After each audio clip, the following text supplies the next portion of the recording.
Nous avons ce soir avec nous Thierry et Eve qui sont les animateurs et les éditeurs des éditions Abirato. Et alors, pas mal d'invités ce soir. On va déjà commencer la soirée avec Yves Labbé et Jérôme Debrouille qui sont notamment contributeurs à la revue Les Chaudets. On va parler pratiquement immédiatement en fait après avoir présenté les éditions. Okay. Donc bonjour, donc les éditions Abirato sont animées comme vient de le dire Julien par Thierry et moi-même.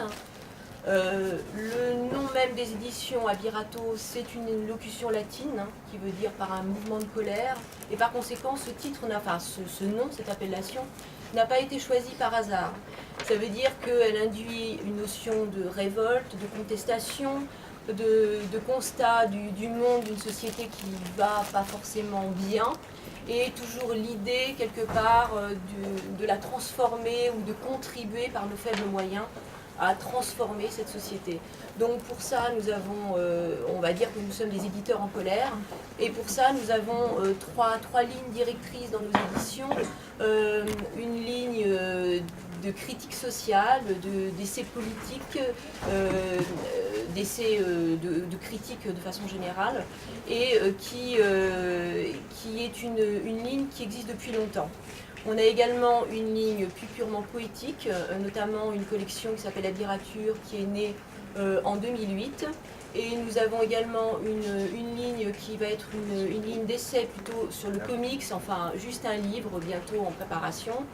Et enfin nous avons une revue, la fameuse Échaudée, qui en est à son 3e numéro. Bon, il faut savoir que les éditions Abirato donc existent depuis, en tant qu'édition, pas édition de livres, mais édition au moins d'une revue depuis 1992. C'est une association loi 1901 qui avait été créée pour donc éditer une revue qui s'appelait La Comète d'Abirato, qui a eu 8 numéros, qui a commencé en décembre 92 et qui s'est terminé en août 96, et qui, de façon embryonnaire, très embryonnaire, était un petit peu ce qui est devenu les Chaudets maintenant. C'est-à-dire qu'elle associait à la fois un fond de révolte, des textes critiques, et également des textes littéraires et artistiques, donc de la poésie, de la prose, des collages, des dessins, des photos, voilà. Donc cette revue s'est terminée donc en 96 parce que plusieurs collaborateurs voulaient faire une revue différente qui soit plus axée sur la critique sociale et la politique.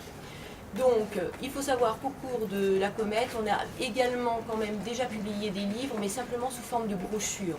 Elles étaient à l'époque photocopiées, agrafées, c'est moi qui le faisais d'ailleurs, et il y en a eu quelques-unes au-delà des passe-montagnes du sud-est mexicain, qui était une brochure sur le Chiapas, qui avait été écrite par Sylvie Deneuve et Charles Rive, ainsi que Malcolm X à Hollywood, qui était une critique du film sur Malcolm X par Charles Rive, et d'autres brochures d'ailleurs.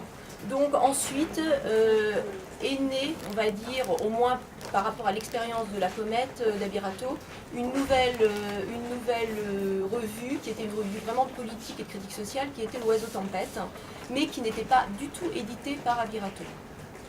Elle a duré donc de 1997 jusqu'à 2006, et on va dire parallèlement, il y a certains membres du collectif qui ont souhaité que des livres soient édités, et des livres ont commencé donc à être édités vraiment sous la forme éditoriale d'Abirato telle qu'elle est maintenant, et c'est donc des livres de critique sociale, à savoir en 2002 un livre de Serge Bérissenière qui s'appelle Une étincelle dans la nuit, qui porte sur l'Iran et la Révolution en 1978 et 1979, et qui est une petite partie, enfin une partie d'un travail plus vaste qu'il menait sur l'islam moderne juste avant de décéder. Nous avons également édité en 2004 un livre de Maïra. Maïra, c'est une association, également une revue qui s'appelle Brésil, la mémoire perturbée, les marques de l'esclavage. Elle reprenait en fait elle s'inspirait de textes qui avaient été publiés dans une revue qui s'appelait également Maïra, un fanzine, brasilianiste, et qui, au moment du 150e anniversaire de l'abolition de l'esclavage dans les territoires français, avait donc édité certains textes sur l'esclavage. Et il ressort que l'esclavagisme au Brésil évidemment concernait aussi d'autres territoires dans le reste du monde, et que malgré son abolition, eh bien, l'esclavage évidemment demeure sous des formes modernes actuellement. Nous avons également édité en 2005 un livre de Jimmy Gladiator, qui est un récit de voyage. Ça s'appelle Douy à Tulkarem, itinéraire Douy à Tulkarem, et qui en fait est un récit que Jimmy Gladiator avait fait un récit de voyage qu'il avait fait en 2005 lorsqu'il s'était rendu donc en Palestine. Et il y avait 3 projets qu'il animait à ce moment-là. C'était voir où en était l'enseignement en Cisjordanie à cette époque. Il voulait également visiter une délégation syndicaliste qui était venue à Paris en 2004 et les retrouver comme amis. Et également rencontrer, on va dire, des gens ordinaires, c'est-à-dire des employés, des ouvriers, des chômeurs, des enseignants, des étudiants, mais absolument pas ni des bureaucrates, ni des responsables religieux, ni politiques. Nous avons également publié en 2007 le livre d'Antonio José Forte, Un couteau entre les dents, donc je ne vais pas reparler là, ainsi que un livre qui s'appelle de Godzilla, Classe dangereuse, qui était un livre collectif qui avait donc été écrit, enfin qui était un recueil d'articles qui avait été publié dans l'Oiseau Tempête entre 98 plutôt et 2005, et dont les auteurs, donc c'était un collectif, étaient Alfredo Fernandez, Charles Rive, Claude Guillon et Barthélémy Schwartz. Oui, donc, oui, parce qu'on a oublié de présenter Thierry, c'est l'alias, son alias c'est Barthélémy Schwartz. Et en fait,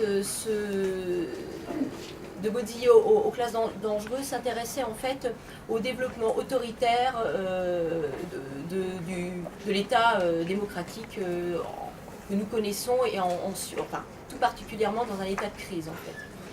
Donc ensuite nous avons publié en 2009 donc, Les Révolutions du Mexique, donc d'Américo Nunes, qui est un enseignant-chercheur qui a enseigné de 1972 à 2004 à l'université Paris 7 et Paris 8, qui est quelqu'un qui est arrivé en France donc, en 1961 et qui a participé à des revues, Socialisme, Barbarie, bon, etc.